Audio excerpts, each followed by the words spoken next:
మాజీ సీఎం కేసీఆర్ను ప్రజలు ఫామ్ హౌస్కు పరిమితం చేస్తే ఎన్నికలు వచ్చాయని పల్లెబాట పట్టారన్నారు ప్రభుత్వ విప్ బీర్లా ఐలయ్య. రైతుల పొలాల దగ్గరికి వెళ్లి ముసలి కన్నీరు కారుస్తున్నారని విమర్శించారు.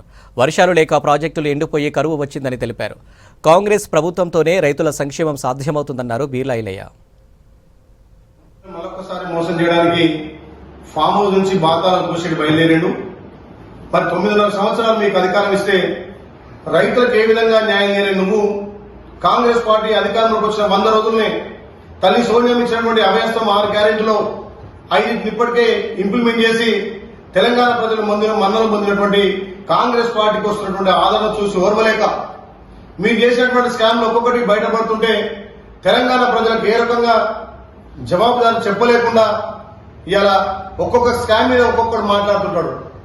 ఫోన్ ట్యాపింగ్ కానీ, ధరల కుంభకోణం, కాళేశ్వరంలో కుంభకోణం, లిక్కర్ స్కామ్, మళ్ళీ ఇవాళ బాధాల పోసేటి బయలుదేరి మేము రైతులను ఉద్ధరిస్తాం, రైతులకేదో నష్టపరిహారం ఇవ్వాలని చెప్పి 9.5 సంవత్సరాలు రైతులు యాదగిరా నీకు ఈ రోజు రైతులు యాదకొచ్చిరని చెప్పి కాంగ్రెస్ పార్టీ నుంచి డిమాండ్ చేస్తా ఉన్నాం.